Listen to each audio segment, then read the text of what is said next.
OET speaking is one of the hardest modules of the OET test. It consists of 2 role plays and some of the warm-up questions that we need to discuss.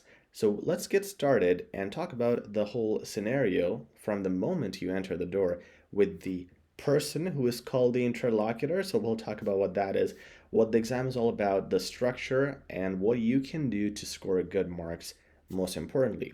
If you haven't already, please subscribe to our channel for a lot more OET tips and great content that's going to be coming up very soon. Now, once you enter the room, mostly it's a physical setting, you enter the room, you meet this person who is called the interlocutor, and they will introduce themselves as the interlocutor, and that simply means that person is an actor. You will be an actor as well. So this is where you both will be doing some acting because the situation you will be given is a role play. So you will pretend to be in a hospital situation where you would have some tasks in front of you regarding, for example, something like this. Talk about, let me go here. Ask the reason behind the carer's visit and provide updates and so on. So you're going to be given a bunch of tasks. We'll look at that in a second. And you'll pretend that you're a physiotherapist, you're a doctor, you're a nurse, whatever, and you will be answering the patient's questions. You'll be assisting the patient in finding out some therapies, and it might not be the patient, it might be the caretaker of the patient, as you can see in this example I have on the screen. You will be multiple things. You could be a doctor, a nurse, a physiotherapist, or a dietitian, whatever, based on your profession. So this is a test where the exam is customized according to your profession. So whoever you are, whatever your field is, you'll be given a role play card similar to that situation. All right, so you entered the examination room.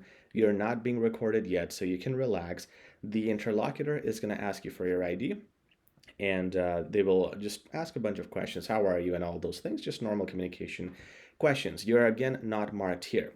And remember, throughout this test, you are not being marked by the interlocutor. The person you're speaking to, their role is just to act. They're actually recording you, and the recording of the whole speaking test will go to the actual examiner who is then going to mark. So you do not need to be extra nervous in front of this interlocutor, and you do not need to please the interlocutor. Also, the benefit here is the interlocutor does not try to intimidate you, because a lot of examiners in other exams do that. But here, this guy or this girl is not going to be the examiner, so you can be at ease with the interlocutor. Now, after verifying your ID, they will do 2 to 3 minutes of warm-up questions. These warm-up questions are once again not marked. So this is a great opportunity for you to relax and take a deep breath. Just get a little warm-up with your tongue and talk to the interlocutor. This conversation will be led by the interlocutor, so they will be asking questions such as, why did you choose this field? What interests you in dentistry? Have you already practiced some internship, or have you already been in this field for a while, etc., etc. It's going to be about your working situation, and you can also ask the interlocutor questions. After this is done, you're going to be given a role play card. So we'll look at that right now. When you're given this role play card, you will be given 2 to 3 minutes to read it. And you can take notes if you want during this time. After that, you will be asked to speak on this card based on the instructions provided for the next 5 minutes. While you are speaking, you will still have the card in front of you.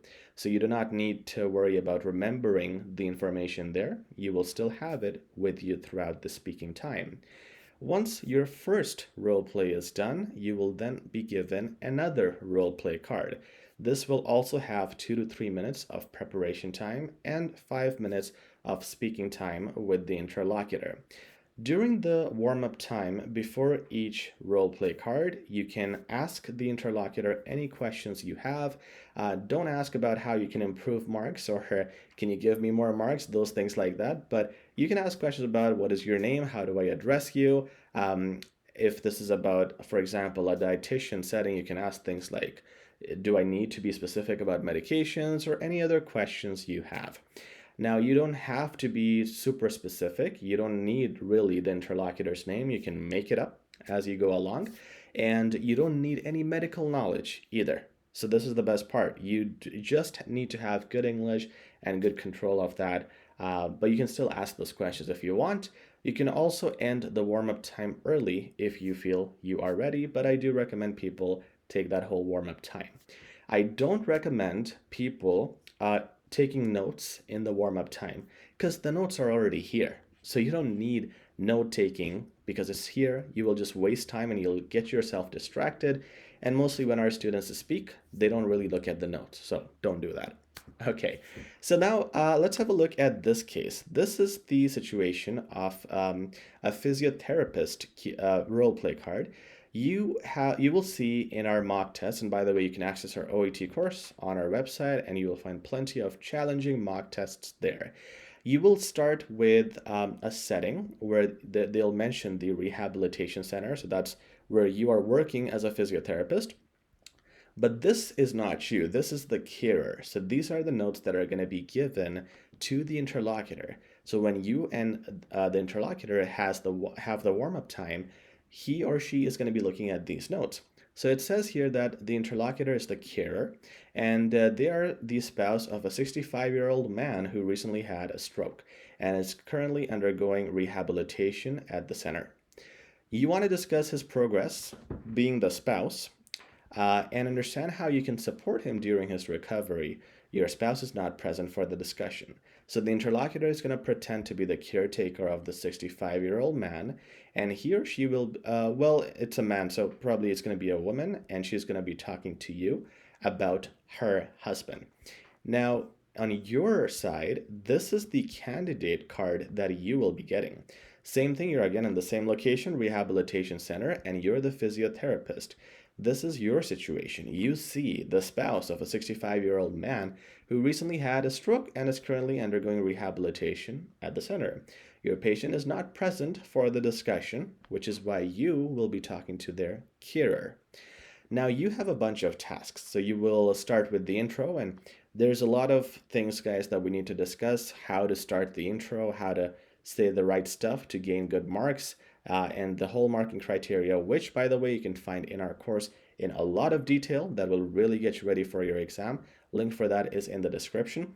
But for now, let's discuss the format, because this video is about understanding what the speaking exam is all about. The tasks you're given start here. Ask for the reason behind the carer's visit and their specific concerns about the patient's progress and recovery. So you'll introduce yourself. Hi there, my name is Sean, and I'm the physiotherapist here in this clinic. My goal today will be to make sure I understand the purpose of your visit, and also talk about your husband's concerns, whatever is impeding his progress. At the same time, I want to ask about the recovery. Will that be all right? Then the person who's the interlocutor has this on their card. They will say, when asked, express your interest in discussing your husband's progress and how you can support him during his recovery. So the interlocutor might say something like, thank you for addressing those concerns. I'm okay with that. Let me discuss some things about my husband. He has been feeling whatever, and can you please tell me what we can do to improve or support his recovery? Then you get the next prompt, which is provide updates, followed by the interlocutor who will be providing you updates and asking a bunch of things as well, and back and forth you go. So you ask a question, or you provide a recommendation, or you confirm something, and they respond based on their card. Once again, you don't see their card, you only see yours, but in our tests, the other person's card, interlocutor card, is provided for reference and for understanding. In your tasks, special attention needs to be paid to the starting words: ask, provide, recommend, address, and there are different things like highlight, reassure, persuade, convince, and so on. These starting prompts give you the idea of what you're supposed to do during this conversation. You're going to be the one in charge. You want to make sure everything is done in sequence, and you finish all of this in 5 minutes. Now, there's lots of ways how you can make it effective, and we need to go through all of them before you do your exam, but for the purposes of this video, I hope the format of the OET speaking exam is now clear to you. One last thing I'm going to say is, once you are done with the first role play card, you will have the second role play card, as I mentioned before. So guys, I hope that helps you understand what to do in the OET speaking exam. And if you liked this video, please like, share, and subscribe. We'll talk very soon. Take care.